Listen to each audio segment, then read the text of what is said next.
হুগলি জেলার দাঁতপুর থানায় পৈনান এলাকায় শুরু হতে চলেছে ধর্মীয় মহাসম্মেলন বা বিশ্ব ইজতেমা। এই মিলন উৎসবকে কেন্দ্র করে রাজ্য জুড়ে সাজ সাজ রব। তবে নজর কাটছে উত্তরবঙ্গের ছবিটা।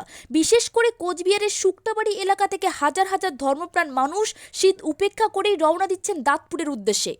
পৌষের কনকনে ঠান্ডা, অথচ কোচবিহারের শুক্তাবাড়ি এলাকায় চোখে পড়ল উৎসবের মেজাজ।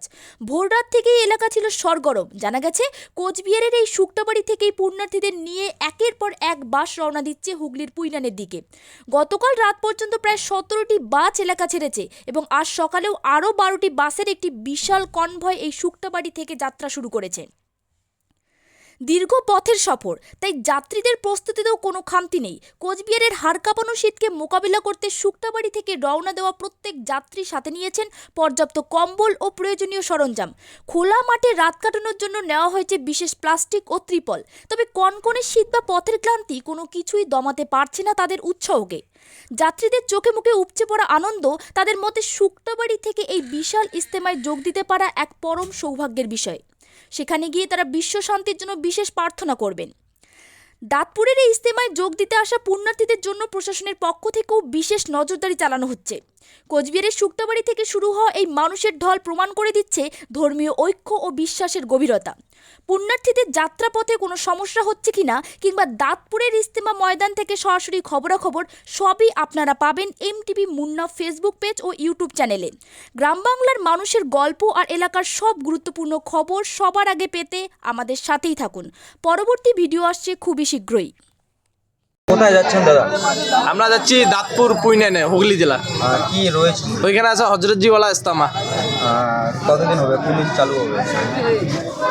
চালু 2 তারিখ ইনশাল্লাহ জুম্মাবাদ চালু হবে, আর 5 তারিখে শেষ হবে। এই যে এত দূরে একটা খবর নিচ্ছেন, কী কী সামান নিলেন? এখানে তো অনেক কিছু নেওয়া হয়েছে, তার মধ্যে ধরেন কম্বল নিয়েছি থাকার জন্য, সব নিয়েছি, আর প্লাস্টিক নিয়েছি যাতে শীত না পড়ে। এই যে এত দূরে একটা খবর যাচ্ছেন, কেমন অনুভূতি, কেমন লাগে? এটা তো একটা আল্লাহ শুকর, এটা তো একটা আলহামদুলিল্লাহ, মানে আলাদা একটা ফিলিংস আসতেছে। মানে আগে যখন আমরা ছোটোতে ঘুরতে যাইতাম তখন একটা যে আনন্দ লাগতো তার থেকে অনেক অনেক হাজার গুণে বেশি লাগতেছে। এই যে এখন যে যুবকরা রয়েছে, ইয়ং জেনারেশন ছেলেরা, তাদের উদ্দেশ্যে কী বলবেন? ইয়ং জেনারেশনের উদ্দেশ্যে একটা কথাই বলবো যে আমরা ইসলাম হচ্ছে শান্তির ধর্ম। তো আমরা সবাই এদিক সেদিক ঘোরাঘুরি না করে সবাই ইসলামের দিকে ধাবিত হই এবং সবাই ইসলামী প্রচলিত হয়। ইসলামের যে আইন আছে ওই আইন অনুযায়ী চলি। কালকে থেকে আজ এই পর্যন্ত কতগুলো গাড়ি গেল? কালকে তো মাশাআল্লাহ আমাদের এইখান থেকে তো কালকে 17টার মতো গাড়ি গেছে, আজকে ইনশাল্লাহ 11টা 12টার মতো গাড়ি যাবে ইনশাল্লাহ। টোটাল কতগুলো লোক হবে? লোক তো আনুমানিক ধরেন লোক ওইখানে তো ইনশাল্লাহ কালকে রিপোর্ট অনুযায়ী, মানে কালকে আরেক সাংবাদিকের রিপোর্ট অনুযায়ী 80 লাখ পেরিয়ে গেছে। তো আমার আনুমানিক মনে হয় 1.5 থেকে 2 কোটি লোক হবে। আপনার নাম? আমার নাম সেলিম হক, আমার বাড়ি শুক্তাবাড়ি মার্কাজ। বিশ্ব ইজতেমা যাচ্ছে। কোথায় হচ্ছে এই বিষয়? হ্যাঁ, হুগলি জেলা। এত দূর খবরে যাচ্ছেন, কি কি সামানপাতি নিলেন? সব কিছু নিয়ে এসেছি। কি কি নিলেন? কম্বল টম্বল যা লাগে সব কিছু নিয়ে এসেছি। আপনার বাড়ি?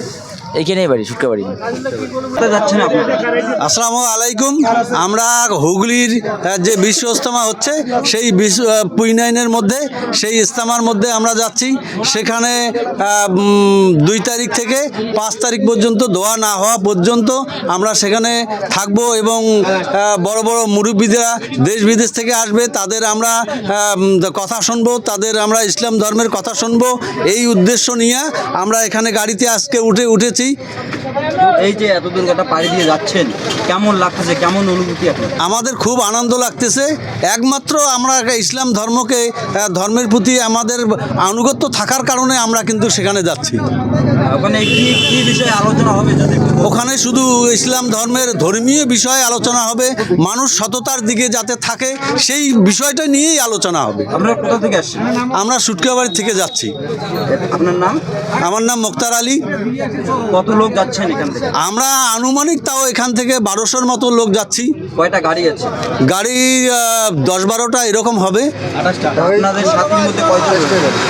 আমরা যে গাড়িতে যাচ্ছি এখানে মোটামুটি 47 জন লোক আছে।